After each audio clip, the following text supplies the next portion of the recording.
26, né?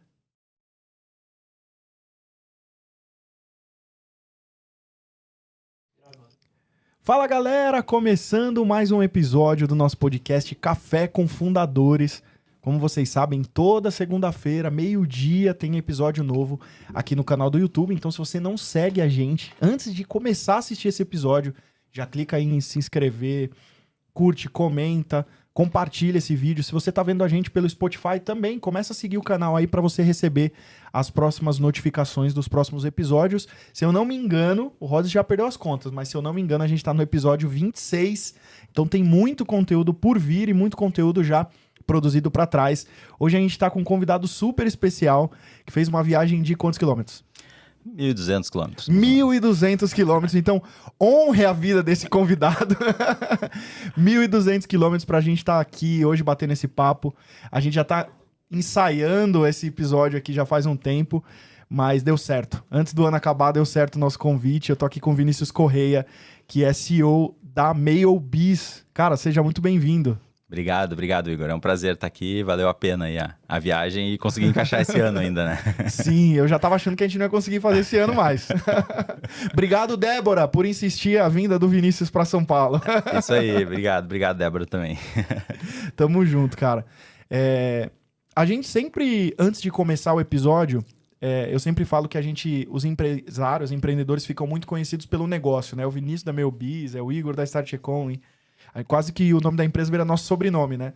Mas eu queria, antes da gente falar sobre a MailBiz e falar sobre esse negócio em si, conhecer um pouco do Vinícius antes de empreender. Então, a primeira pergunta que eu te faço, cara, o que o Vinícius fazia antes de ser empreendedor, antes de ser empresário? Qual que foi essa jornada anterior aí, antes do CNPJ? Legal.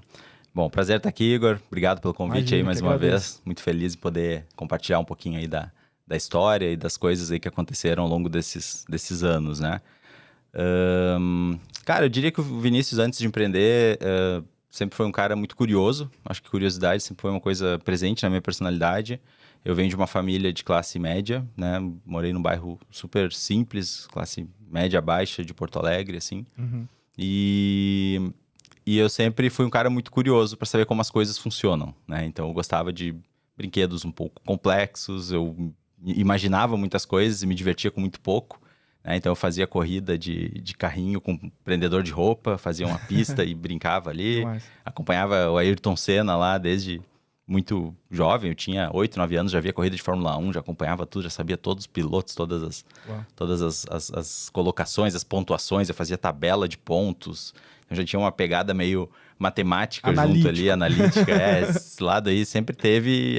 E quando a gente começa a olhar para o passado, a gente vê que, caramba, isso realmente estava presente. Né? Lá quando eu tinha 8, 9 anos, eu fazendo tabela e eu apagava e mudava. Agora o Senna tem tantos pontos, agora o fulano tem tantos. Eu fazia tabelinha de pontos. É a teoria dos pontos do Steve Jobs, né? Que quando você chega num certo ponto, você olha para trás, você vê que tudo tem conexão para te trazer para o lugar que você tá hoje, né? Tudo. Exatamente esse é o ponto, cara. E aí, então eu fui esse cara sempre conectado assim com essa parte mais analítica, numérica, né? E quando eu cheguei na adolescência, o meu sonho era ter um computador, né? Então todo mundo naquela fase ali, isso eu tô falando de 1995, mais ou menos. Uhum. O meu sonho era ter um computador, um amigo meu tinha ganhado um 486. Artigo de luxo, né? Nossa, meu amigo ganhou um 486 e era a nossa diversão, a gente ia pra lá jogar, fazia upgrade, trocava memória. Nossa, era uma diversão, né? E eu disse, cara, eu quero um, né? Comecei a apurrinhar meu pai, né? Pai, eu quero um. Aí meu pai me deu um superior ainda, foi um Pentium 100. Uau! Pentium já 100. dava pra rodar Doom, né? Nossa, com 8 MB de memória. 8 MB de memória. Ainda era o Windows 3.11, mas logo em seguida eu botei o Windows 95, que se instalava com 11 disquetes. Exatamente. Né? E aí instalei o Windows 95.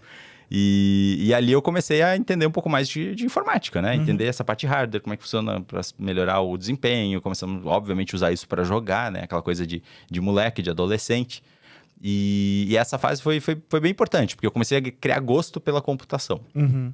E aí chegou o final ali do ensino básico, eu tinha que ir para o ensino médio, e existia lá em Porto Alegre uma escola técnica, a escola técnica da URGS, da Universidade Federal, que tinha o curso de ensino médio técnico. Legal. Né? E esse amigo meu que tinha ganhado o computador antes de mim, ele era um ano mais velho que eu.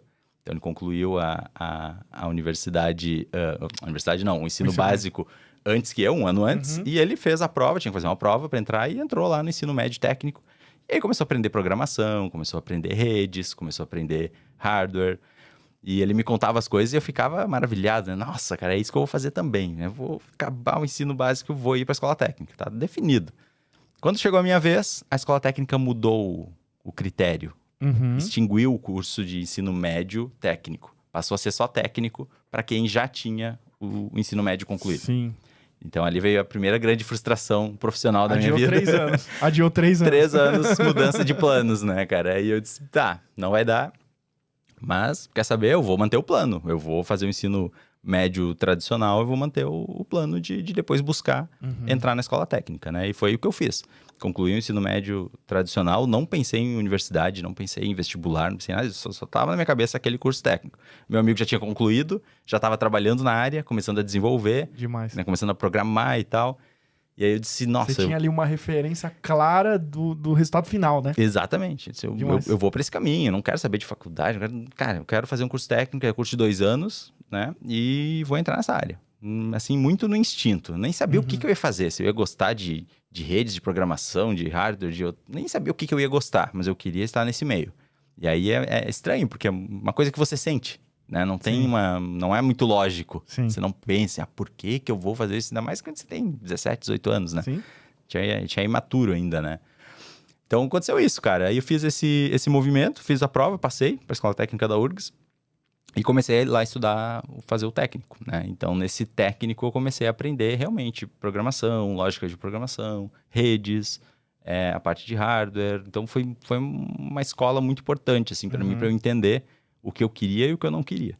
Sim. Né? E nesse momento eu vi, por exemplo, lá perto do final do curso, que eu não queria ser programador.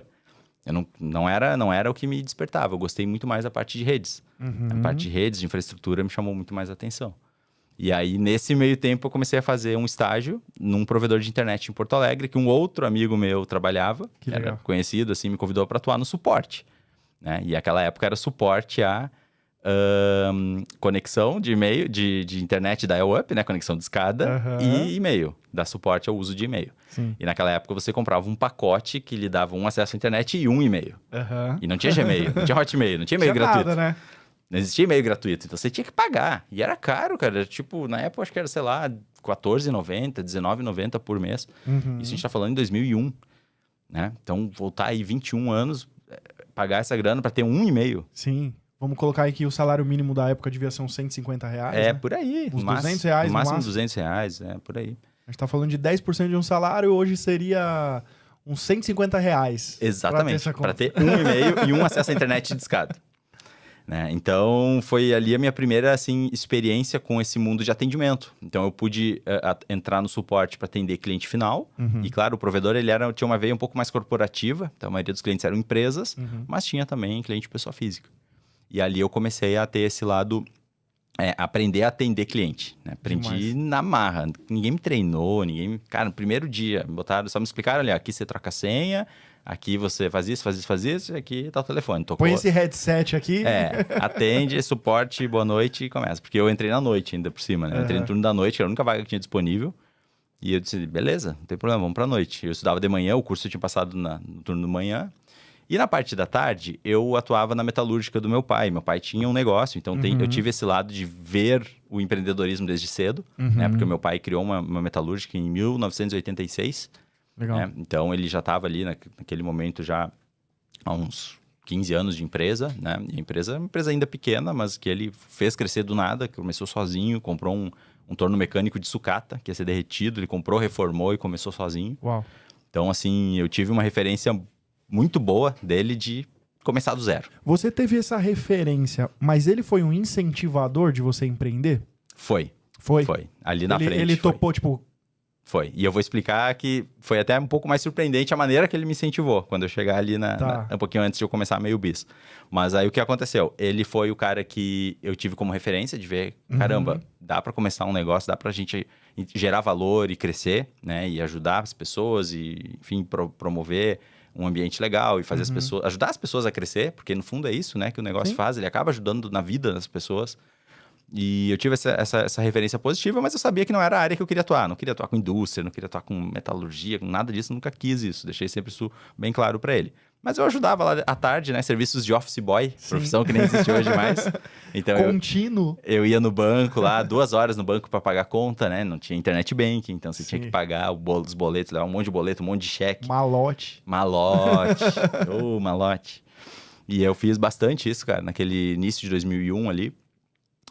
Até que lá no provedor eu consegui ir pro dia. Eu comecei a me destacar, ir bem, assim, no atendimento. E aí eles me chamaram pro dia. Daí eu fiquei uns meses ali fazendo tarde e noite. E depois eu consegui trocar o curso pra noite e passar a ser integral lá no provedor, né? Na parte da manhã e da tarde. E eu era estagiário, fazia 8 horas e não tava nem aí pra isso. Sim. Nem aí. Se tivesse que fazer 10, 12 horas eu fazia, cara. Porque só o que eu queria era aprender. Né? Então, a limitação... Poxa, tava ganhando pra aprender, né? Poxa, cara, aquilo pra mim era sensacional. Sim. Aquilo era incrível, assim. Eu atendia os clientes, eu cuidava dos computadores também, trocava memória, fazia upgrade. E aquilo pra mim era sensacional, sabe? Tudo que eu queria era aprender. Eu queria aprender. Eu queria me desenvolver em alguma coisa ali dentro, que no início era suporte. Suporte foi uma área que me ensinou muito a parte de relacionamento, falar com o cliente. Mas depois eu tinha um lado mais analítico. Lembra aquilo que eu falei do analítico lá, das tabelas, dos números? Em algum momento eu tinha que ir um pouco para esse lado. E aí foi através da infra. Eu comecei a me envolver dentro do provedor com a parte de infra Linux. Então comecei a estudar o sistema operacional Linux e toda a parte de configuração, instalação de servidor eu comecei a fazer. E a gente está falando de uma época que não tinha YouTube. Não existia YouTube. Tinha então, os fóruns. Todo o conteúdo era fórum. Era Google. O Google já tinha começado, né? 2001 ali o Google já tinha começado. Mas eu comecei a estudar isso de 2002 para 2013, assim, do meio de 2002 em diante. E não tinha YouTube. Então era fórum em cima de fórum, cara. Sim. Não tinha cursinho online, né? Então fui aprendendo sozinho, fazendo as coisas, mexendo, testando. E eu acabei indo bem no provedor, o provedor me promoveu, eu passei para a área que eles chamavam lá de sistemas, e aí já passei a não atender mais o cliente final, aí atendia projetos maiores, tinha cliente que trazia servidor para hospedar no data center do provedor, então a gente montava toda a estrutura para hospedar o servidor do cliente. E ali eu fui crescendo, né, dentro desse provedor e gostando muito dessa área de infra, né? Então foi essa a minha jornada, até que lá em 2004 eu vi a empresa do meu pai, de certa forma, precisando de ajuda. Né? Meu pai estava já cansado há muito tempo ali, um negócio que teve altos e baixos no sentido financeiro, nunca conseguiu uma estabilidade, né? Não tinha um produto próprio, trabalhava sob encomenda, então oscilava muito o faturamento, então ele sempre teve bastante dificuldade nessa parte ali da gestão e do dia a dia também, da parte de finanças. A minha mãe ajudava no negócio, na área administrativa, e estava querendo sair, estava querendo descansar. E aí eu comecei a olhar todo esse cenário e eu estava cansado também ali da rotina do provedor, e aí eu decidi, cara, eu vou ajudar meu pai. Vou sair da tecnologia, vou dar shutdown tecnologia e vou entrar em uma área totalmente nova que é finanças, gestão. Se desafiar, de certa forma, também, né? Exato. Para um cara curioso lá do comecinho que... Exato. E eu nem ver como as coisas funcionam. E eu nem fazia ideia que isso ia ser super útil lá na frente na Meubis. Eu não fazia a mínima ideia disso. Eu só sabia... Alguma coisa dentro de mim falou que eu tinha que fazer esse movimento. E eu pedi para sair do provedor. E foi Você até... tinha quantos anos? Tinha uma ideia? Em 2004, eu tinha 21. Sim. Eu tinha 21 anos e aí eu pedi pra sair do provedor. Foi uma surpresa pra eles. Eles ficaram muito surpresos, porque eu tava muito bem. O ano anterior eu tinha ganhado um prêmio, destaque da empresa. Eu tava premiado, tava muito bem, assim, ninguém esperava. E eu falei, cara, não é nada com a empresa, tipo, quero fazer uma coisa nova. Inquietude. Quero aprender uma coisa nova e vou fazer esse movimento. Então, assim, eles ficaram meio surpresos, mas, enfim, aconteceu. Comecei a atuar na metalúrgica. Aprendi um monte de coisa lá e nesse meio tempo eu entrei na universidade, passei no vestibular da URGS para administração. Então, antes de eu sair do provedor, eu já comecei a estudar para o vestibular da URGS. Né? Passei, mesmo matando um monte de aula do cursinho. Cara, sério, eu devo ter feito 40% de presença no cursinho. E eu achava que eu não ia passar no vestibular. E aí eu estudei nas últimas 2 semanas ali, tirei férias, só fiz prova de ano anterior, me matei estudando e passei no vestibular. E nesse momento aí eu vi, mais um sinal, né? Vou começar a estudar administração e já vou ajudar lá meu pai na metalúrgica. Então foi nesse momento que eu fiz essa transição. Aí eu comecei a estudar administração, ajudar ele lá nas finanças, nessa parte de RH, departamento pessoal, né? Toda essa parte administrativa, assim. E foi muito importante para mim, muito importante. Porque eu pude entender coisas que eu nem imaginava que existiam numa empresa. Mais uma faculdade da prática, né? Exato. Depois a empresa fez certificação ISO 9001, que é um processo muito trabalhoso, assim. Cara, é muito complexo mesmo, bicho. Eu não tinha ideia tamanho da complexidade para se ter um certificado ISO 9001, sabe? E fizemos todo esse processo, a empresa cresceu, mas ainda teve altos e baixos, financeiramente nunca foi, né? Uma coisa fácil de trabalhar, mas foi desafiador, foi legal, foi uma escola para mim, aprendi muito lá. E nesse período eu fiquei de 2004 a 2010. E aí, Muito tempo, cara. Foram 6 anos lá. Caramba. E aí, ali em 2009, alguma coisa começou a falar dentro de mim que eu tinha que voltar para tecnologia. Aí começou a chegar uma mensagem, cara, eu tenho que voltar para tecnologia. E aí eu tinha a referência do meu irmão, que já tinha começado uma empresa de tecnologia em 2007. Em casa, na garagem dos meus pais. Uau. E ele começou uma plataforma de e-commerce.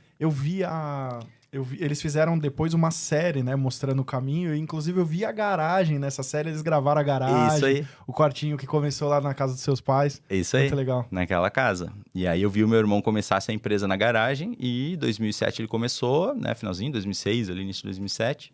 E o negócio foi andando, foi crescendo. Em 2009 já estava lá com seus 15, 16 funcionários. Né, já tinha ali uns clientes. E eu comecei a ver aquilo, cara... Que loucura isso. Aliás, se o pessoal não sabe, a empresa que ele tá falando é a EZ-Commerce. Isso aí, a EZ-Commerce. Pra quem é mais antigo do mercado, conhece bem. Exatamente. A EZ-Commerce que alguns falam EZ, alguns falam Easy, mas enfim, a EZ-Commerce foi a empresa fundada pelo meu irmão. Aqui em São Paulo é EZ. Aqui em São Paulo é EZ, né? É verdade. Aqui é EZ, é verdade.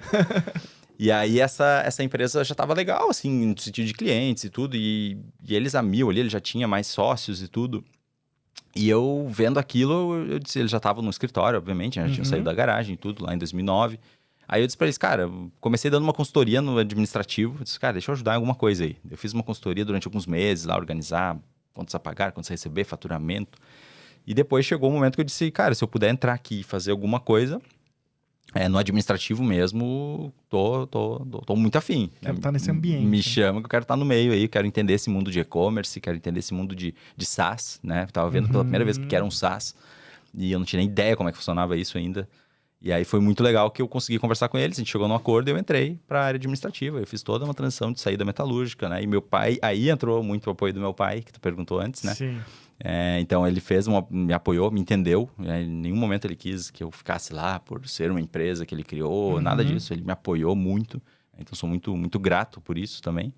É óbvio que é uma decisão difícil, né? Você tem aquele peso emocional, você tem aquele peso de, parece família. Que você tá abandonando o pai, né? Exato. A gente se cobra um pouquinho nesse sentido, mas eu também sabia que eu tinha que fazer o meu caminho, né? Sim. Não podia não ouvir essa voz que estava dentro de mim, né? O que eu tinha perguntado sobre o apoio era porque normalmente eu vejo que quem tem família, que tem empreendedor, normalmente os pais que não...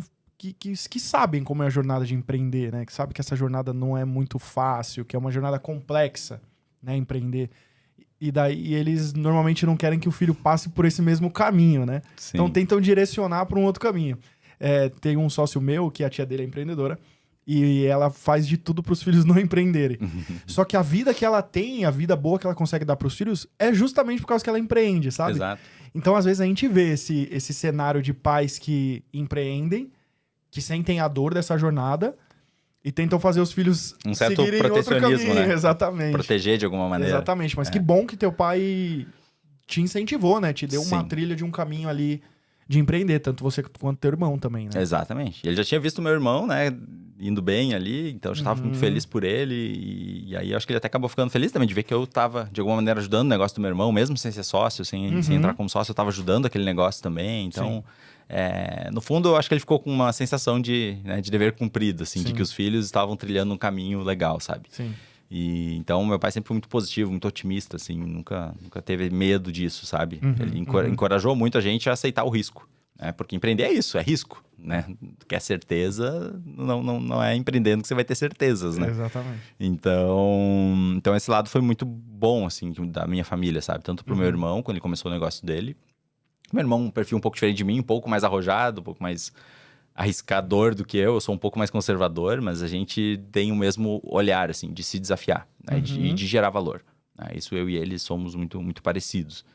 E aí chegou esse momento, fiz a consultoria, comecei a atuar lá depois, né, como colaborador da empresa, e ali eu comecei a entender o que era e-commerce. Ali eu comecei a entender como é que funciona um e-commerce, como é que ele é colocado no ar, como é que ele vende, como é que ele entrega, como é que ele cobra, como é que ele gerencia cadastro de produto. E no comecinho do mercado, né? Exatamente. Bem no começo, 2010 eu entrei ali, ainda o e-commerce ainda engatinhava no Brasil, né? Sim. Acho que era, sei lá, 1 ou 2% do varejo. Tipo assim, era bem Tinha incipiente. meia dúzia de loja que realmente estava vendendo com volume considerável e tal, né? Exatamente. E é uma época pré-rede social, Uhum. não existia rede social e não existia marketplace, Sim, né? Então, assim, era muito diferente. O cara realmente tinha que ter a marca própria sim. e os canais para gerar venda eram mais limitados do que é hoje. Sim, Menos sem opções, né? Sim. Então, foi daí aí que eu cheguei nesse momento, lá em 2010, trabalhar ali com as e-commerce durante 2 anos e pouco, até que em 2011, mais pro final do ano, eu comecei a pensar no meu negócio. Eu comecei a ver, cara, agora... Aí, de novo, a vozinha interior começou a falar, acho que agora é a tua hora. É a tua hora de fazer alguma coisa, é a tua hora de abrir o teu negócio. Eu não tive, Vou abrir um parênteses aqui, tá? Fala. Rápido. Você, em todas essas fases de você tomar uma decisão importante, você fala sobre intuição, Uhum. né? E aí o parênteses que eu quero abrir aqui é o seguinte. Como que você faz no teu dia a dia, assim, para ter a coragem de seguir a intuição? Porque eu vejo que tem muita gente que tem a intuição, mas tem uma certa barreira. Pô, será que não é uma emoção minha? Será que realmente é por esse caminho, assim? Se é que você consegue explicar? Se é que você consegue dar uma resposta? Meio difícil explicar, né? Mas eu entendi essa pergunta. Cara, eu acho que a gente tem que ouvir essa voz, sabe? Eu ouço e normalmente eu sigo. Já teve vezes que eu não segui e normalmente o resultado não foi bom. Normalmente, em algum momento, eu percebi assim, putz, eu tinha essa intuição que isso podia acontecer e eu não agi, sabe? Então, como eu também já tive casos que eu não segui essa intuição e o resultado não foi bom, hoje, mais valor ainda eu dou quando eu tenho a intuição, sim. entendeu? Eu não desperdiço a chance de seguir ela. Claro que isso não significa ser impulsivo, não significa jogar tudo pro ar e mudar tudo da noite pro dia. Mas é você ajustar as velas do barco, né? Então, eu tava indo pra cá, agora eu quero ir pra cá. Eu não vou fazer isso repentinamente. Eu vou fazer um movimento para que isso aconteça, né, no tempo que tem que acontecer. Eu acredito muito no tempo das coisas. Né? A gente saber a direção é importante, mas também saber que existe um caminho. Existe uma jornada, existe um processo para a gente chegar num determinado lugar, num determinado resultado. Né? Isso eu sempre tive, assim. Nunca fui muito afoito, sabe? De ter que fazer para ontem. E isso se reflete na cultura da empresa até hoje, inclusive, né? Então, basicamente foi esse o caminho, cara. Até 2012. Aí, em 2011, eu comecei a pensar. O que eu vou fazer? Que negócio vai ser esse? E aí, eu comecei a ver, pode ser no mercado de e-commerce. Porque eu tava aprendendo sobre esse mercado. Né? O mercado de e-commerce vai crescer muito ainda. Né? O mercado de e-commerce tem muito pouco conhecimento. Né? Tem muita pouca gente ensinando a fazer e-commerce. Naquela época, nem se fala. Hoje ainda tem pouco conhecimento, imagina naquela época. Sim. A diferença é que hoje tem mais conteúdo. Canais, sim. E hoje tem mais conteúdo, tem mais gente ensinando, né? Mas se você pegar, assim, a qualificação do lojista, ainda tem muito o que melhorar. Sim, com certeza. Muito. Então, dali eu comecei a pensar nisso. E o que eu vou fazer, né? Onde é que eu vou atuar nesse mundo do e-commerce? E aí eu comecei a estudar como é que funciona a logística. Como é que funciona meio de pagamento. Como é que funciona ERP, cadastro, gestão de produto, né? Plataformas eu já conhecia um pouco, né? Pela plataforma do meu irmão, mas eu não ia abrir uma plataforma. Exato, né? é isso que eu ia falar. Não podia ser. Ia virar a Puma e a Nike, né? Que os caras eram sócios no início, separaram. Tem uma história dessa. É verdade. Ou é Nike e Adidas. Entre duas marcas, ou é Puma e Adidas. Teve uma dessas. Eu sei que alguma dessas grandes marcas de esporte é uma treta entre, isso aí. entre dois irmãos parceiros. Irmãos. Verdade. Mas aí eu vi, cara... Comecei a estudar essas soluções. O que existia no mundo do e-commerce, né? Mas que ao mesmo tempo falasse com quem eu sou. Que é esse lado tanto mais humano, de gerar valor e de se conectar, né? E ao mesmo tempo tem uma pegada analítica. Tem uma pegada racional junto. Né? E é difícil unir o humano, o emocional com o racional, né? Não é muito fácil, mas é um pouco... É como é a minha essência. É o que eu busco. Ter o lado humano, óbvio, em primeiro lugar, mas também ter o racional junto, sabe? E aí, esse foi o momento que eu comecei a pesquisar. E aí, eu comecei a ver, cara, a área de vendas, né? Nunca um e-commerce vai poder dizer, não, eu não quero vender. Eu não preciso vender. Isso nunca vai acontecer. O e-commerce sempre vai precisar vender. E aí, eu comecei a pensar nisso. Acho que vendas é uma área que vai ter sempre muita demanda. Né? E como é que um e-commerce vende? Aí, eu comecei a pesquisar. E o que a gente tinha na época? Basicamente, 4 canais, 4 formas de um e-commerce gerar tráfego e venda. Primeiro, o Google. Google patrocinado. Dominava, né? Era absurdo, sei lá, era 70% do faturamento dos e-commerce, 60%, 70% era Google, pago, né, o patrocinado. Depois tinha o Google orgânico, né? SEO, que gera o tráfego orgânico, também já era forte. Buscapé, comparadores de preço, né? Tinha Buscapé era o maior, mas tinha Zoom, tinha outros ali. Bom de Faro, exatamente. Tinha outros, mas o Buscapé era o mais forte, né? E e-mail. Era isso. Não tinha rede social. Entende? Sim. Não tinha, era isso. Eram esses 4 caras que geraram. Não tinha rede social, não tinha marketplace. Então, com dessas 4 fontes de tráfego, eu comecei a estudar o que eu posso fazer dentre elas. Aí comecei a ver Google, eu vou ser uma agência. Então, eu vou trabalhar com uma tecnologia, um algoritmo que não é feito por mim, não, né? Eu vou ter que apenas gerenciar campanhas. Ok, entrego performance, tem um lado analítico, mas eu vou ser uma agência. Metalúrgica, né? Não sou dono do produto. Tipo isso. Já tem esse link também. Boa. Porque eu tinha pensado por esse lado. E aí eu vi, cara, eu não vou estar entregando uma tecnologia própria, né? Eu vou estar entregando um conhecimento, mas é um trabalho de agência, é um trabalho que não vai ter tanta pegada tecnológica que eu queria. Eu queria software, eu tinha entendido como funcionava SaaS. Né? A magia da recorrência. Pego o gosto, né? A magia da recorrência, como trollar o churn, como ativar bem o cliente, fazer um bom onboarding, essas coisas, eu já estava vendo que isso era muito legal, isso era muito fascinante, ainda que eu não tinha a mínima ideia como fazer. Mas eu via que essas coisas, o SaaS é uma grande engrenagem. Sim. São várias engrenagens que se encaixam para uma grande girar. Né? E isso era fascinante para mim. E aí eu comecei a ver, puxa, Google não vai ser legal, vai ser trabalho de agência, não quero ser agência, né? Depois eu vi comparador de preço, é parecido. Você tem que ter preço bom, na verdade. Você tem que ver o que seu concorrente está fazendo, você tem que monitorar o mercado e se posicionar bem. Tinha alguma coisa de pago também dentro do comparador de preço. E aí, de tudo isso, sobrou o e-mail, né? E-mail, vamos estudar esse negócio, como é que isso aí funciona. E aí eu comecei a olhar Google Analytics, né, de várias lojas para entender da onde vem o e-mail, que performance o e-mail atinge, né? Que participação ele tem no faturamento, quanto que ele converte, como é que funciona isso. E eu vi que naquela época já era um canal ali, 15% do faturamento das lojas, 10, 15, 18, 20, entre 10 e 20. Não era tão representativo, mas extremamente barato, extremamente acessível. Né? E eu vi, caramba, os caras... É muito barato enviar e-mail. O cara que já tem uma base de 20, 30, 50 mil e-mails, para fazer e-mail marketing, ele tem um ROI absurdo. Sim. É muito mais barato. Sim. Né? E é uma maneira de fazer o cliente comprar de novo. Comecei a ver, dá para gerar recompra. E o lojista não tem que olhar só para aquisição, né? Porque a aquisição é caro pra caramba. Naquela época já se falava isso. Uma hora satura, né? Imagina hoje, né, Nossa. cara? Hoje, como é que tá o CPC aí de mídia paga? Então, hoje, exatamente nesse dia de hoje que a gente tá gravando, a gente acabou de vir das eleições que jogou o custo de aquisição lá em cima, né? Exatamente. Que os caras derrubaram milhões em... O maior custo de todas as campanhas de eleições foi Facebook. Lá você tem um relatório dos custos por candidato, todos os candidatos, principalmente a presidência, a primeira linha é Facebook. Mais que o Google até. Caramba, não sabia. É. E isso inflaciona para todos. Para quem todo tá ali. mundo, exatamente. É leilão. Quem pagar mais, aparece mais. Exatamente. Não tem outra forma. Então foi isso, cara. Daí veio a ideia, né? E-mail é um canal forte. E-mail é um canal performático, um canal com alto retorno. E aí, como é que se faz isso? E aí eu comecei a estudar concorrentes, ver o mercado. E eu comecei a ver que existiam várias ferramentas, várias tecnologias já naquela época, mas ninguém focado em ensinar. Ninguém focado em ensinar um método. Em pegar o lojista pela mão e mostrar. O lado humano. Exatamente. Aí entra o lado humano junto. Então, posso ter a questão de ser um software, ser uma tecnologia, mas o diferencial é sempre o conhecimento. Só a tecnologia não performa.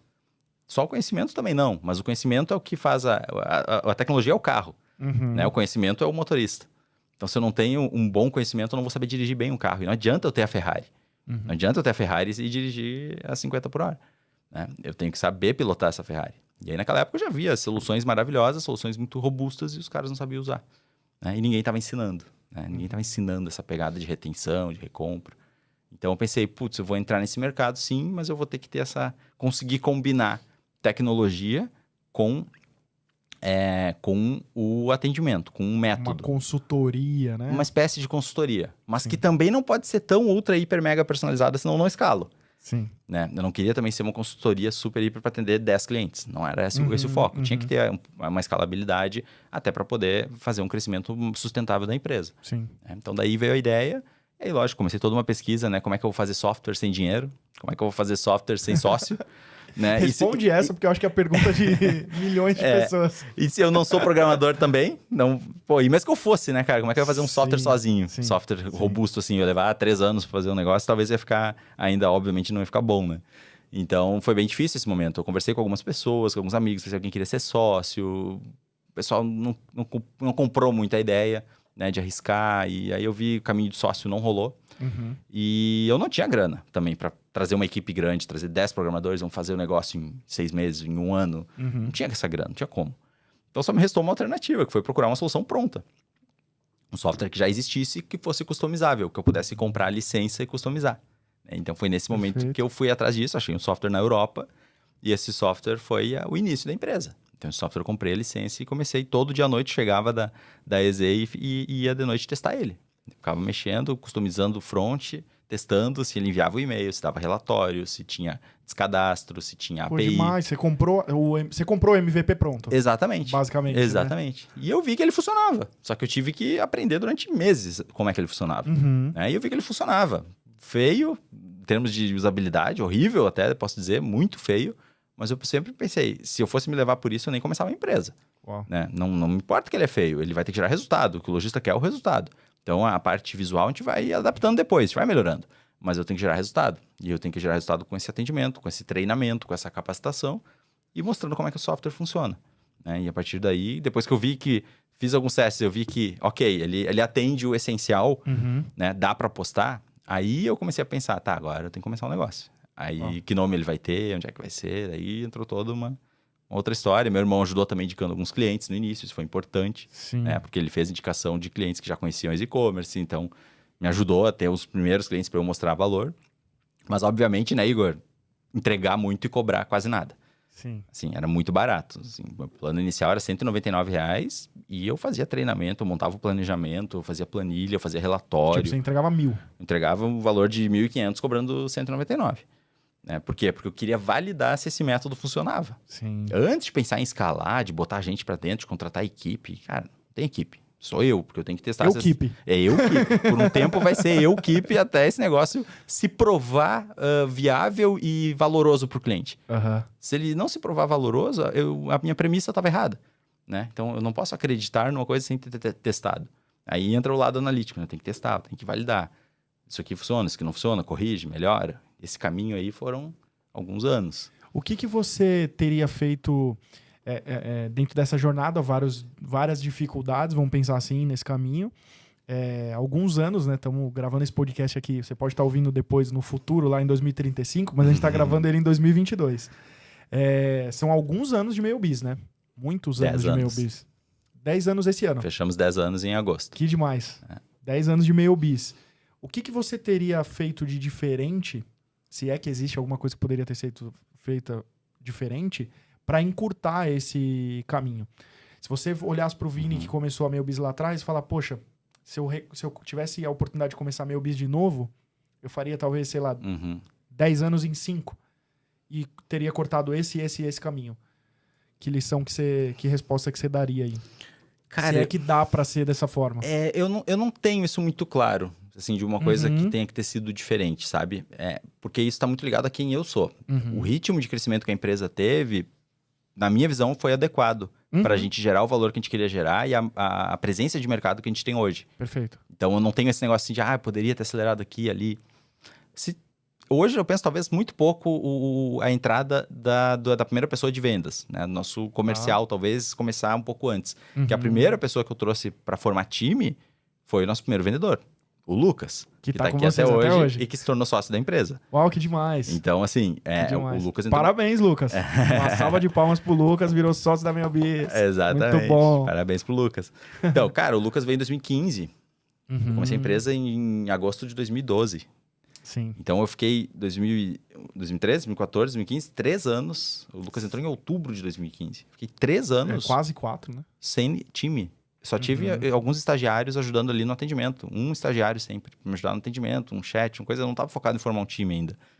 Por quê? Porque eu tinha 2 coisas na minha cabeça. Primeiro, eu tenho que validar se esse método funciona. E sua fonte de clientes era indicação nessa primeira etapa, nesses primeiros 3 anos? Basicamente indicação e prospecção. Eu também prospectava. Tá. Porque eu era comercial, eu era financeiro, eu era suporte, eu era CS, eu era tudo. né? Então, eu também prospectava. Eu também fui atrás de clientes, né? Eu tive algumas indicações, mas eu fui atrás de clientes e consegui trazer alguns. Mas o foco era ver se esse negócio funciona, essa metodologia, esse jeito de ensinar, esse jeito de apresentar relatório, esse jeito de entregar valor, se isso funciona, porque eu tenho que testar com vários nichos diferentes. Não adianta eu ver, mas nesse e-commerce aqui de moda funciona. E aí eu dizer pro mercado, não, eu só atendo e-commerce de moda. Essa eu não consigo atender. E pode ser que tenha funcionado naquele lojista por outros fatores, não por causa do seu método. Exatamente. Né? Então eu tenho que ter vários do mesmo nicho para comprovar e depois vários nichos. Sim. Então eu comecei a atender vários e-commerce de vários nichos diferentes, mas eram poucos. Primeiro ano lá, 2012, acho que eu fechei com 10 clientes em dezembro. Uau. No segundo ano, acho que eu fechei com 17 ou 18. Em mais um ano, no final do ano, tipo, não tinha nem chegado a 20. Lembrando que era R$199 a mensalidade. Exatamente. Então, tinha alguns clientes que pagavam um pouco mais, tinha uma base maior, sim. né? O ticket não era esse, mas, enfim, era um crescimento muito lento. E eu não estava preocupado em crescer rápido naquele momento, porque eu preciso gerar um valor real para o cliente. Isso é uma coisa minha, eu não posso gerar uma coisa que não funcione, eu não quero vender uma coisa que não funcione, entende? É uma coisa da minha personalidade. Então eu disse, cara, eu vou crescer devagar, não tem problema, desde que isso funcione. Porque na hora de escalar, eu vou escalar em cima de algo sólido. Aí eu vou pensar em escalar, aí eu vou pensar em crescer. Então esse foi o meu pensamento inicial. E eu falei duas coisas, uma era isso, validar o método, e a outra é eu me qualificar para ser um bom líder. Também não me sentia pronto ainda. Tá. Né? Porque eu sabia que para formar um time, eu tenho que entender de pessoas. Não adianta eu entender um monte do software, entender de marketing digital, entender de analytics. E aí, como é que você vai contratar e manter uma pessoa no time? Como é que vai fazer essa pessoa crescer? É outro mundo, né? E que, aliás, a faculdade não ensina. Fiz administração e é muito superficial. Você não aprende isso na faculdade. Você aprende isso estudando, tem livros, tem cursos, e a prática, logicamente, é o melhor professor. Né? Então... Gostando de gente também, né? Exatamente. Eu sempre gostei disso, sabe? De encorajar as pessoas a crescer, encorajar as pessoas a serem melhores, só que eu não sabia como fazer direito. Então eu não queria assim, vou botar aqui 3, 4 pessoas e depois a gente vê, depois a gente se vira. Não é o meu jeito, sabe? Então, e não tô dizendo que eu tô certo, né, cara? Não tô dizendo que todo mundo tem que ser assim. Tô dizendo que isso é como eu sou. E eu acho que a coisa mais importante da nossa vida é a gente ser fiel a nós mesmos. A gente ser fiel à nossa essência. Né? E eu nunca quis abrir mão disso. Nunca cogitei abrir mão disso. Então eu vou seguir assim. E aí quando chegou a hora de ter o primeiro funcionário, assim, ali eu me dediquei para formar um time. E o primeiro funcionário não entendia nada. O Lucas não entendia nada de e-commerce, de marketing digital. Quando que você saiu pra focar 100% na Meiobiz, assim, como negócio? Cara, hoje eu vivo do meu negócio. Julho de 2012. Ali eu saí da EZ, foi meu final. Eu me mudei para uma outra cidade, em agosto de 2012. Né? Então, eu saí de Porto Alegre, fui para o interior do estado, porque em função de relacionamento, um relacionamento que eu tinha na época. Então, era tudo novo. Era uma casa nova, uma cidade nova, morando com uma pessoa e começando uma empresa. Que tinha que dar certo e eu tinha dinheiro para 3 meses. O meu dinheiro era para eu pagar aluguel e tudo até novembro. Tinha 90 dias para dar certo. Exatamente. Eu não tinha plano B, entendeu? Cara, eu tenho esse dinheiro para sobreviver aqui, mesmo se a empresa não faturar até novembro. Estava em agosto, até novembro eu consigo pagar as contas. De novembro em diante tem que sobrar um pouquinho, eu tenho que poder tirar um pouquinho da empresa para pagar minhas contas. Né? E foi assim que começou. Então, óbvio que hoje a gente olha para trás e a gente pensa assim, caramba. Foi muito louco. Foi louco esse negócio, sabe? Foi louco, mas... Eu brinco com a minha esposa que às vezes a ignorância é a ignorância da realidade mesmo. Ignorância no sentido de não ter clareza. Cara, às vezes é uma bênção. Exato. Porque quando eu olho pra trás, eu falo, cara, eu não acredito que eu fiz isso, que eu fui por esse caminho, que eu larguei isso, que eu tomei essa decisão.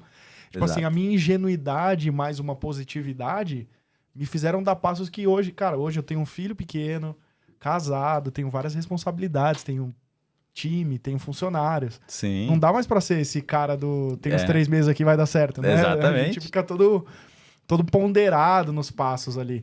E às vezes a ignorância é uma bênção, né? É verdade. E naquele momento foi o meu momento de arriscar, assim. Acho que foi a grande aposta da minha vida, assim. Foi o momento de, cara, eu tenho que fazer esse negócio dar certo. Esse negócio vai virar de algum jeito. Você tinha dúvida? Eu faço essa pergunta porque, comparando um pouco da minha história, assim. Por mais que a gente saiba que empreender tem risco, em alguns negócios que a gente faz, a gente não tem dúvida que ele vai dar certo. Com a Meiobiz foi assim pra você? Tipo, você olhou aquilo e falou, cara, isso aqui vai dar certo. Tipo assim, eu não tenho nenhuma dúvida que isso aqui vai dar certo.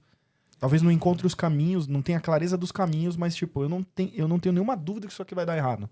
Você tinha essa convicção? Sim, eu tinha essa convicção em relação ao potencial do canal e-mail, porque eu tinha os dados que me amparavam. Então, eu disse, cara, o canal funciona. Não preciso ter dúvida do uso do e-mail para se relacionar com o consumidor, para e-commerce, isso eu não tenho dúvida. Então, isso vai dar certo.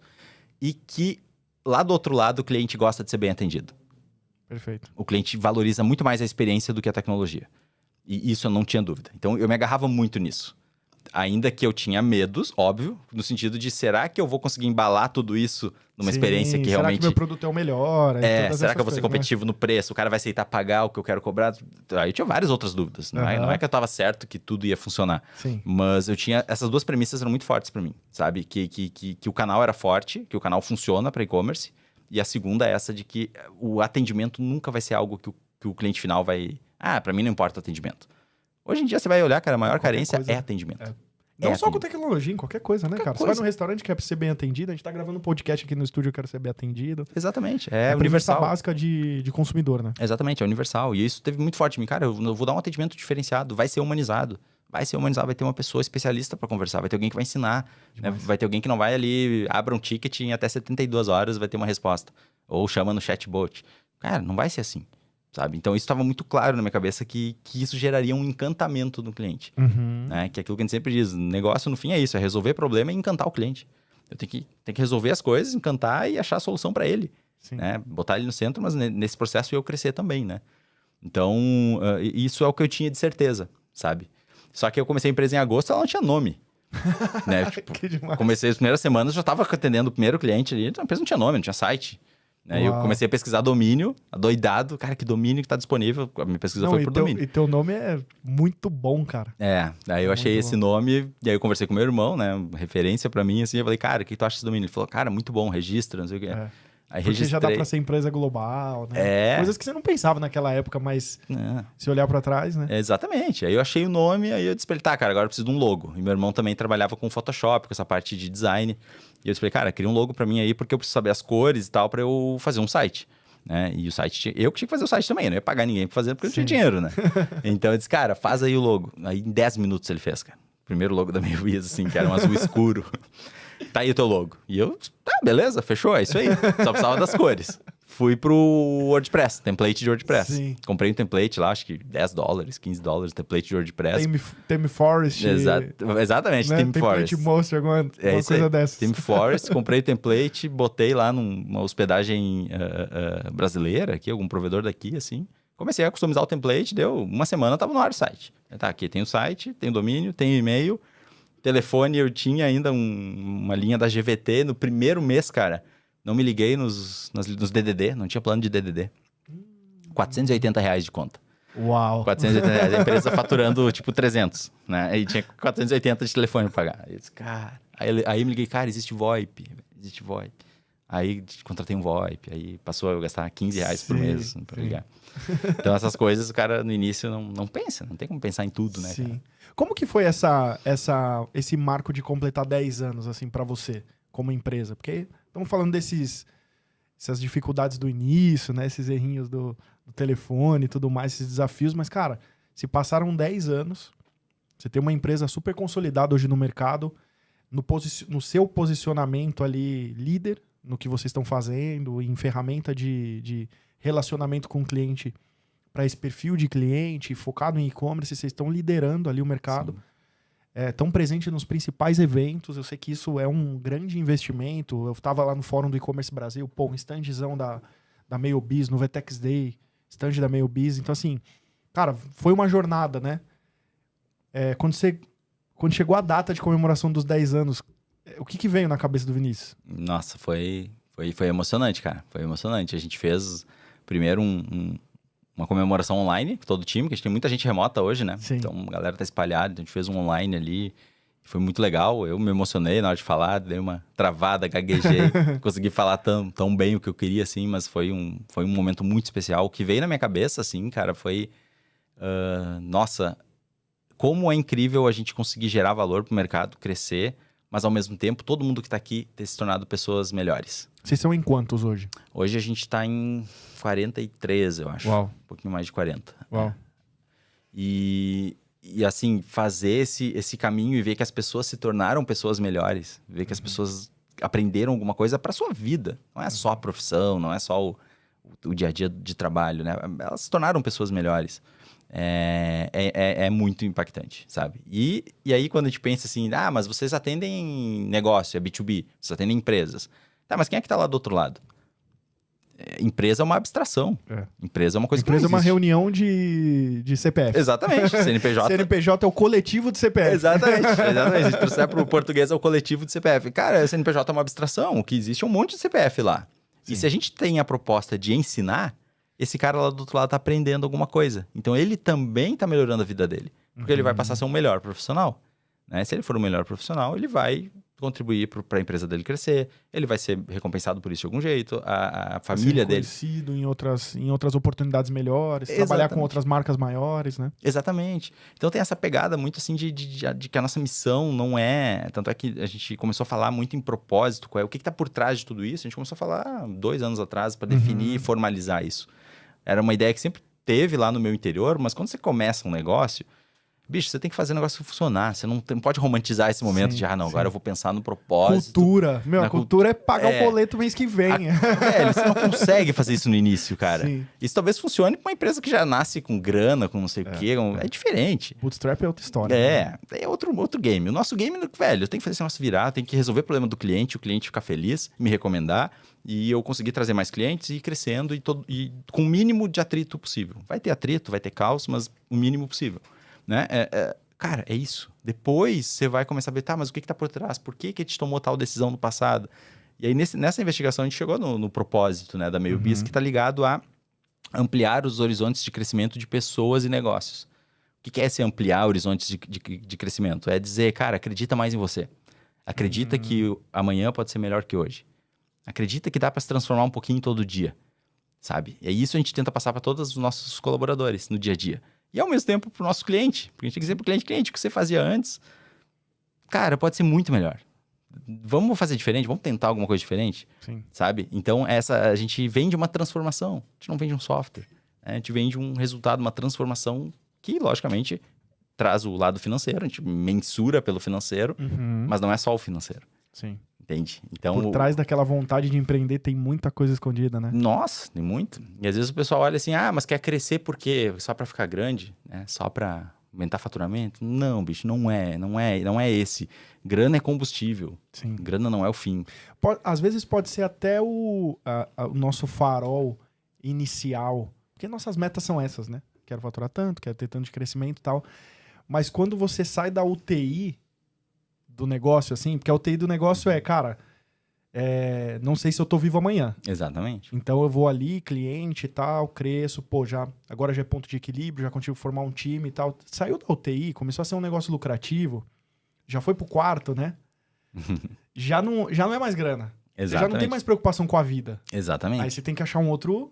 Você tem que achar a sobrevivência está garantida. A sobrevivência está garantida. Não tenho mais preocupação com a vida. Agora eu preciso saber o que eu quero fazer da vida. Exatamente. Né? Exatamente. Então acho que no Bootstrap tem muito disso, assim. E pelo menos no nosso caso foram fases. A gente viveu um começo UTI e depois, cara, não tenho mais preocupação com a vida. Daqui a pouco, cara, um pouquinho antes da pandemia, de novo UTI. Então pra gente, nesses 4 anos, tem sido cíclico. A gente não tem uma linha reta de crescimento. Esse ano foi maravilhoso e todos os anos vão ser melhores do que o ano anterior. Sempre tem, né? Vai crescendo, às vezes, tomando decisão errada e tal.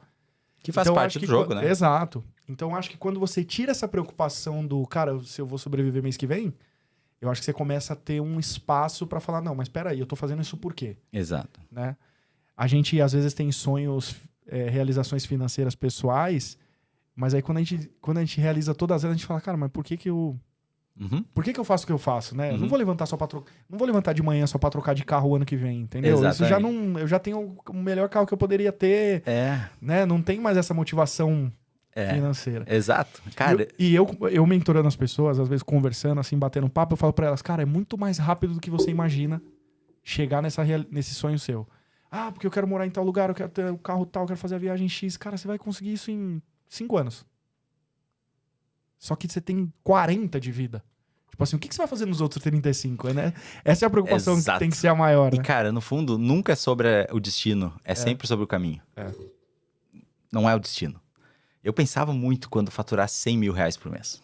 eu pensava assim, velho, a empresa faturou 100 mil, acabou, velho, não preciso mais nada, tá resolvido. E todas as marcas financeiras que a gente atingiu são legais, a gente comemora, a gente fica feliz, mas não é por isso. Cada marca financeira que a gente atinge agora, que a gente tá bem maior, ela é mais uma marca, ela mostra que a gente tá no caminho certo. Mas sempre o que fica é, quem eu me tornei durante esse caminho? Exato. É sempre essa pergunta que eu faço. Quem eu me tornei? Quem é o Vini de hoje comparando com o Vini de 3 anos atrás? E aí eu olho pro futuro também. Quem eu vou ser daqui a alguns anos? E não é quem eu vou ser em patrimônio. É quem eu vou ser como pessoa. Exato. Né? Até porque tem um certo ponto de grana que dali pra cima muda muito pouco, que você continua comendo nos mesmos lugares, andando com as mesmas coisas, morando nos mesmos lugares. E dali pra cima não faz tanto. Eu acho que pro cara que ganha 1.000, ganhar 5.000 é uma baita diferença. Sim. O cara de 5 pra 10... Mas, cara, o cara de 50 pro cara de 70... Exato. Você vai continuar convivendo nos mesmos ambientes, entendeu? Exatamente. E com a empresa também é muito assim. Eu acho que nem essa marca de 100 mil pra gente foi uma... Na verdade, a gente tinha uma marca de 1 milhão, né? 1 milhão num período de 1 ano. E aí a gente, cara... Primeiro 1 milhão de faturamento. Cara, quando a gente chegou nessa marca, não mudou nada. Tipo, o nosso próximo dia foi exatamente igual ao dia anterior. E a gente perdeu um pouco essa neura por ficar seguindo o número, né? Exato. Mas também só descobre quando chega, né? Exato. Só que o número, a gente precisa da meta, porque a meta é uma maneira de a gente mensurar o progresso. Então a gente precisa ter meta. Óbvio, a gente tem meta na Meio Biz, todos os setores têm meta, e faz parte. Mas eu bato muito isso internamente na nossa cultura, de que, galera, nós não somos uma empresa movida por metas. Nós não estamos aqui só para bater número.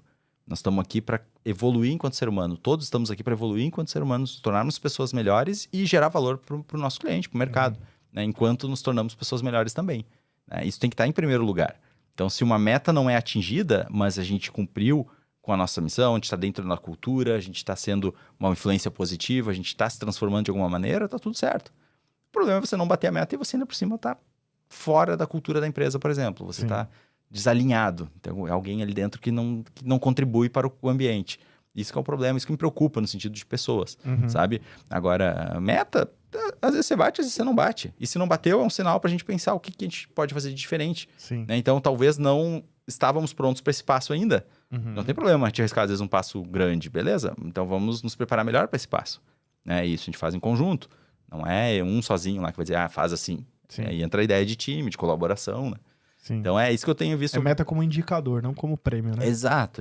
Cara, eu não tenho essa visão de é meta a todo custo e só o que importa é meta, não bateu meta, tá fora.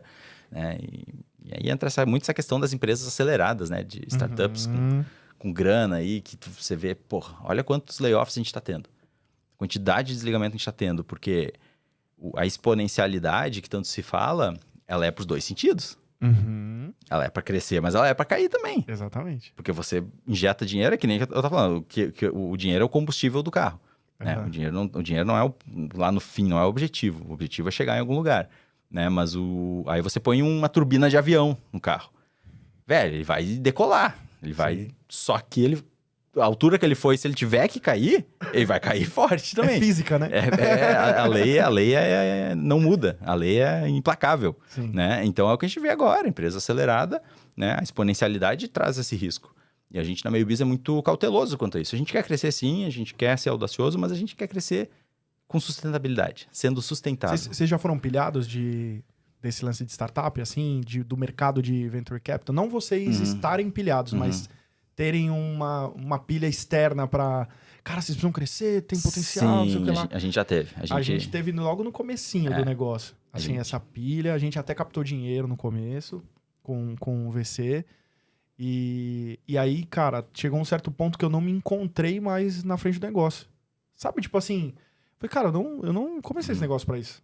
Exato. Eu não comecei esse negócio pra planejar a próxima rodada. Exatamente. Aí é muito perfil, né, cara? Tem gente que consegue lidar muito bem com isso e pensar que entrou nesse game, é um game diferente, é um game que o dinheiro entra, mas o dinheiro tem que voltar. Ou se não voltar, já tem que estar o negócio encaminhado para uma próxima rodada, para um novo salto. Pro próximo dinheiro, exatamente. E aí é um outro game. Eu não me motiva esse tipo de jogo. Não me motiva. Não que a gente nunca possa ter um capital, acho que pode acontecer, mas eu sempre vou priorizar a liberdade. né? Para mim, a maior disrupção que tem é eu ter liberdade, né, na gestão do negócio. E aí, no fundo, você perde liberdade. Se você tem que atingir tal resultado tanto tempo, tem opção, cara. Zero liberdade. Você tem que atingir, né? Se não atingir, vai ter Isso que consequências. a gente pegou um VC, cara, super humano, parceiro, é meu amigo até hoje. A gente se encontrou no evento ontem. Os caras são super do bem, mas é o game, entende? Sim. Tipo assim, ele tá colocando a grana pra voltar o dinheiro. Então, Sim. tem que ter cada um desses marcos, esses avanços, tem que captar dinheiro depois, porque a saída do cara anterior é o game. É. Não tem a ver com o cara, entendeu? Sim. Tem a ver com o jogo. Exatamente. É isso que a gente pegou um VC, nossa, Light. que nem parece VC. mas o mercado de startup é outro game, né? É outro game, exatamente. E agora, óbvio, tem investidores que ajudam, né? Nós temos investidor também, pessoa física, que já aportou no negócio. Isso ajuda, contribuindo na gestão mais ainda, né? Acho que é importante olhar isso, né? É um investidor que vai te ajudar em nível de conselho, vai te ajudar no conselho a mostrar caminhos, a trazer ideias, a trazer novos cenários. Pô, isso é muito valioso. Então, a gente tem que olhar o todo, né? Sim. E óbvio que a grana, por vezes, ela vai ser necessária para dar um novo salto. Isso, eu não digo que nunca vai acontecer na Meio-Bis, mas não é um tipo de game que eu vou buscar. Sim. É um tipo de game que, se vier, eu vou tentar condicionar que ele aconteça de uma maneira que não mude quem a gente é. Exato. Sabe? Que não impacte negativamente na nossa cultura. É difícil, mas eu acho que é possível. Eu acho que é uma das coisas que eu tento fazer, sempre conciliar os extremos para tentar chegar num equilíbrio. Sabe? Nem muito e nem nada. Tipo, vamos tentar achar um meio termo, vamos tentar achar algo que harmonize isso. Sim. Então... E uma coisa que eu sempre pensei foi assim, muito ligado ao que você disse sobre a velocidade das coisas. Eu tenho um pensamento que é assim, cara, uma coisa que demoraria 10 anos para ficar madura, se eu quiser deixar ela madura em 5 anos, eu vou estragar essa coisa. Não quer dizer que essa coisa era ruim. Quer dizer só que ela precisaria levar mais tempo. E aí eu fui acompanhando várias pessoas do mercado mesmo, de e-commerce, que quiseram imprimir um crescimento acelerado e as empresas não existem mais. Tem vários exemplos, né? E aí, vários. Cara, eu peguei o primeiro evento do fórum que eu fui foi em 2014. E aí eu tirei uma foto num painel onde tinha todas as marcas e logos. E aí a rede social me lembrou uns dias atrás, uns meses atrás. E aí eu olhei várias empresas que não existem mais, cara. Tô falando de 2014, não é tanto tempo assim. Sim. Não é tanto. 2014 é 8 anos. Não é muito tempo assim. As empresas não existem mais por conta disso. Então assim, mas o negócio quebrou, então o negócio era ruim. Não, às vezes eu só quis colocar uma velocidade que não cabia a ele. Exato. Ele era antecipado ao mercado, nasceu antes do tempo, então precisava esperar o mercado amadurecer. E acho que essa sua virtude de esperar o tempo das coisas, e a gente caminha junto desde acho que 2015, 2016 que a gente se conheceu, né? Por ali.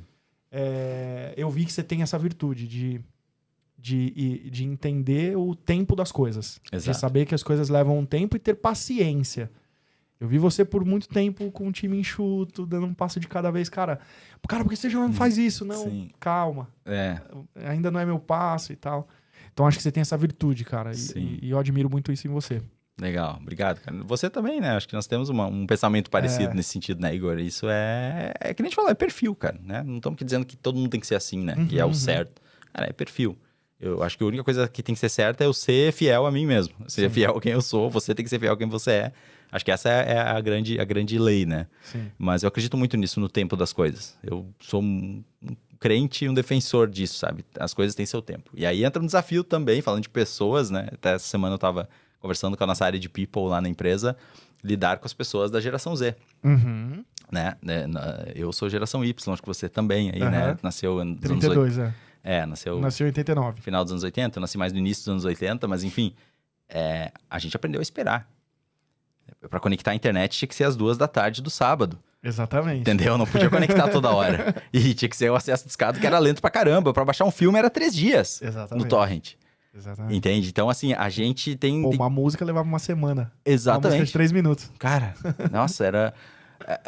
pra ver o Chaves na televisão, tinha o horário de ver o Chaves. Eu tinha que chegar lá da escola e parar pra ver. Perdeu. Exatamente. Não tava ali, não viu. Então, assim, tem um pouco de geração para geração também. A nossa geração aprendeu a esperar mais, né? Eu acho que isso pesa um pouco na personalidade. E na geração Z a gente vê um imediatismo, né? E o controle esse on-demand das plataformas faz com que seja on-demand na vida, né? Exatamente. Eu quero isso agora, então eu vou lá numa prateleira e pego isso e trago pra minha vida agora. E isso... Agora! Agora. E se não pode ser agora, eu já não quero mais, eu vou querer outra coisa. Exatamente. Tipo assim, às vezes uma intolerância à frustração. Né? Não é do meu jeito, não é como eu quero, vou fazer outra coisa. Então, assim, às vezes a gente vê uns comportamentos que a gente, como gestor, tem que estar atento. Né? E é como o mundo é como é a geração, não adianta te lutar contra. É assim que é, a gente tem que saber conversar com essas pessoas, interagir, entender, falar, contrapor, mostrar um outro ponto de vista, ter paciência. Né? Então, a gente tem muita gente... A geração nova. do seu pai talvez fique indignada com ter... Cara, como assim? A gente tem que ter o jeito, né? Porque já era uma geração de... Eu mando, você faz, né? Exatamente. Era essa relação de dono e colaborador, né? E o trabalho era fazer o que tem que ser feito. Não tem que questionar se Aliás, é bom. não era nem colaborador que chamava, era empregado mesmo. Empregado, né? O empregado tem que fazer o que tem que fazer. E não tem que querer outra coisa, não tem que querer um ambiente agradável. Cara, tem que entregar o teu trabalho e vai ganhar o teu salário. Né? E a geração dos nossos pais pensava na segurança, né? Então, eu preciso ter o meu carro e a minha casa. Sonho, casa própria, né? Quando eu tava na Corbiz, eu tava montando um time de vendas, e tava montando um time de pré-vendas, na verdade. E aí eu entrevistei uma menina que trabalhava na Stone. E aí eu falei, tô entrevistando ela, né? Tô falando da vaga. Esse foi o meu primeiro choque com a geração atual. E aí, enfim, falei de tudo que era da vaga e tal. Ela, posso fazer uma pergunta? Pode. Qual que é a cultura da empresa? Cara, antes de querer saber quanto ia ganhar. E eu falei, cara, como assim? Eu nem sei. E a cultura aqui é você faz e recebe o salário em dia. Essa é a nossa cultura. Você vê? A gente paga em dia, mas isso em 2017, 18, por aí. Pensa só. Exatamente. Cara, qual é a cultura? O colaborador entrevista a empresa que ele vai trabalhar para ver se aquele é um lugar alinhado ao que ele tá a fim de fazer, ao propósito. Então... E tudo que a gente tá falando aqui, né, Igor, não é de que é errado a geração Z. Não. É como ela é. Exatamente. Né? E a gente só tem que se adaptar a esse mundo novo. Se adaptar a esse mundo, tinha que estar preparado para isso. Né? Nas entrevistas, cara, direto a gente vê as pessoas perguntarem sobre cultura e outras coisas, como diversidade, como inclusão, coisas assim que as pessoas perguntam na entrevista. Eu acho isso super bom, sabe? A geração nova tem o outro lado, tem esse lado talvez um pouco mais negativo do imediatismo, da ansiedade. Tem o outro lado de que eles compram muito a ideia de um propósito. Eles querem se sentir mais conectados com o que eles estão fazendo. Não ser apenas uma relação tempo e dinheiro. Né? Uma relação mais profunda, uma relação... Tá aí um mal da nossa geração, né? Que a nossa geração não tinha tanto. Já trocava por grana. R$500 a mais, já trocava de empresa. Exatamente. Então, acho essa lealdade, né? Eu acho muito legal esse lado da geração mais nova de querer entender por que a gente faz o que a gente faz. Né? Como é que é o ambiente aqui, como é que as pessoas se relacionam. Então isso é legal, isso é bom. Então eu gosto desse lado da geração mais nova, sabe? Eu acho isso fascinante. Né? Só que tem os trade-offs, tem esse outro lado de que por vezes as coisas têm que ser muito rápidas, tem a ansiedade. Então a gente tem que saber lidar com ambos os casos, né? E na nossa empresa a gente tem, cara, desde pessoas de, acho que o mais novo deve ter 20, 19, 20, até pessoas com 40 e poucos. Né? Então é muito amplo, são gerações muito diferentes, né? E a gente, como gestores ali, cada líder, eu procuro trabalhar muito com os líderes essa ideia, gente, não dá para tratar todo mundo igual, tinha que se adaptar, às vezes, ao que um precisa ouvir, não é o que o outro precisa ouvir. Exato. Né? Eu falar de uma maneira com um, outra maneira com outro, porque a gente não é igual, nunca fomos, né? Mas entre gerações... agora, cada vez mais, tratar com individualidade, porque é como ele consome tudo na vida, né? Em todas as áreas é on demand, é personalizado pra mim, né? Exatamente. Cara, eu queria já... Estamos mais de 1 hora aqui já falando, já recebemos 2 sinais. Ele passa rápido, né? Passa muito rápido, nossa. Por isso que o Flow faz podcast de 3 horas, porque passa rápido. Quando vai ver, já foi. É verdade. Eles não têm um Rodrigo ali levantando a mão de bem meia hora. Mas pra finalizar, cara, eu queria fazer uma pergunta pro fundador e não sobre a empresa, né? Pra onde o Vini tá indo? Qual que é o teu próximo passo, step, sonho, seu grande projeto aí pra frente? Boa, essa é uma pergunta que também me angustia às vezes, né? Porque a gente não tem uma resposta muito pronta pra ela, sabe, Igor? Eu ainda sinto que eu tô ainda muito ligado a Meio Bis, acho que a Meio Bis ainda tem uma jornada bem longa pela frente, então curto prazo, me vejo ali, me vejo gerando mais valor. Lembrando que o curto prazo do Vini são 10 anos. Tá? Talvez não 10, mas alguns anos, né? Mas 10 acho que não, já você exagerou um pouquinho. Mas assim, eu me vejo sim ainda por um tempo fazendo evoluções importantes na nossa proposta de valor, em software, em funcionalidades. A gente está deixando o nosso software mais robusto, a gente está entregando mais para um perfil já de e-commerce médio para grande, né? Então a gente vai aumentar a nossa suíte de soluções nos próximos anos. Está aumentando muito investimento em produto, porque o DNA de CS já existe, vai ser mantido, e essa base de CS, de atendimento de excelência, está estabelecida. Claro que a gente vai sempre melhorando, mas ela está estabelecida. Software é algo que a gente realmente tem que acelerar algumas coisas, então a gente vai focar nisso. Mas eu, enquanto pessoa física, né, que você perguntou, me vejo ainda por um tempo na MeioBiz, mas eu me vejo no futuro indo para a área de educação. Eu gosto muito de ensinar. Estou me identificando cada vez mais com o ensino, né? E nem tanto sobre negócio. Eu tenho muito para ensinar sobre negócio, sobre SaaS, mas talvez sobre outras coisas também, sobre ser humano, sobre como se tornar uma pessoa melhor, como contribuir para o mundo. Tem algumas coisas que eu tenho estudado. Eu tenho estudado filosofia. Demais. E filosofia me ajuda muito, né? Muito Já faz pouco mais de um ano aí que eu estou numa escola de filosofia e lá a gente estuda e pratica filosofia, né? Diferente, não é só estudo. A gente pensa em filosofia, a gente pensa naquela coisa intelectual, o cara só lendo livro, né? Não é nada disso. A gente estuda filosofia à maneira clássica. E a filosofia dos clássicos é diferente. É a filosofia que tem que ser aplicada na vida. Discutida. Exatamente. Tem que ter aplicação prática, né? Então, a gente estuda muita coisa, assim, e tem me dado uma visão diferente sobre a vida, né? E nisso, eu acho que no meu futuro, alguma coisa relacionada à educação e empreendedorismo. Talvez uma educação voltada para encorajar empreendedorismo, encorajar início de empresa, encorajar pessoas às vezes até de baixa renda, que tem um puta potencial e não sabe, né? Então mostrar que dá para sonhar alto, né? Então acho que eu vou ir por uma linha assim educativa, alguma coisa relacionada à educação e talvez relacionada ao empreendedorismo, né? Mas aí são projetos ainda para serem estruturados. Nossa, tô ansioso para ver isso no ar. Como que as pessoas se conectam a você na rede social? Eu acho que você movimenta mais o LinkedIn, né? Sim. É o que você mais movimenta, né? Eu não movimento muito o Instagram. Eu tenho Instagram ali, mas não movimento muito. É mais coisas pessoais ali. Eu uso mais o LinkedIn mesmo. Então, no meu LinkedIn, pode procurar lá, Vinícius Correa, né? MeioBiz. Então, ali que vai estar a maioria do meu conteúdo, né? Lógico, na MeioBiz tem bastante coisa também, né? Então, lá na MeioBiz tem o nosso Instagram, que é @MeioBiz.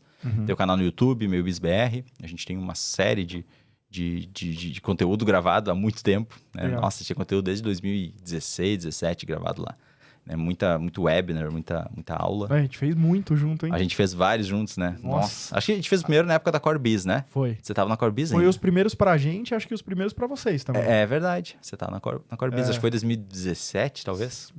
Por aí. Antes até, eu acho, 2016, talvez. Por ali. Você tinha... A MeioBiz tinha umas 5 pessoas. Exatamente. 17 a gente tinha 5. Então foi 17. 16, tinha umas 17, 5 pessoas, tipo, contando com você, tinha 5 pessoas. Era isso aí. Tava muito no comecinho mesmo. Muito no começo. É isso aí. Então, são esses os canais aí. Quem quiser nos procurar, quem quiser conversar aí comigo, tô sempre à disposição. Gosto muito de fazer trocas aí, o que eu puder ajudar, tô à disposição. Fechado. Cara, queria te agradecer demais por mais de 1.000 quilômetros rodados aí pra gente poder falar. Acho que o papo valeu muito. Muitas coisas que você tá planejando fazer. Acho que você deu insights, dicas valiosas aqui. Então, segue lá o Vini nas redes sociais, segue a MeioBiz nas redes sociais. Tem muito conteúdo, vocês vão ver muito a MeioBiz aqui nos nossos canais, no nosso portal. Tem muita coisa que a gente vai construir junto. Acho que é só o começo. O melhor está por vir. Boa. Sempre, né? Tem que sempre ter esse ajuste aí. E queria te agradecer, cara. Agradecer a você, agradecer a Débora também que fez a ponte, insistiu pra gente conseguir ter esse papo. E te desejar todo o sucesso do mundo. Conta com a gente no que você precisar. Tô sempre à sua disposição. Maravilha. Obrigadão. Obrigado aí. Estamos à disposição também. Valeu. Fechado. Gente, então já sabe, né? Toda segunda-feira tem papos como esse, papos valiosíssimos aqui no nosso canal. Toda segunda-feira, meio-dia. Então se inscreve no canal. Mais de 70% das pessoas que consomem o conteúdo não são inscritos. Estão comendo bola, né? Caramba. Tá comendo bola. Porque tem muito conteúdo bom. Tem muito conteúdo pra vir ainda, então... É legal que você inscrito, você fica notificado aí de todos os conteúdos novos. Então, seja no YouTube ou no Spotify, clica aí, assina o canal para você receber e não perder nada. Então, galera, até a próxima segunda-feira. Valeu e tchau!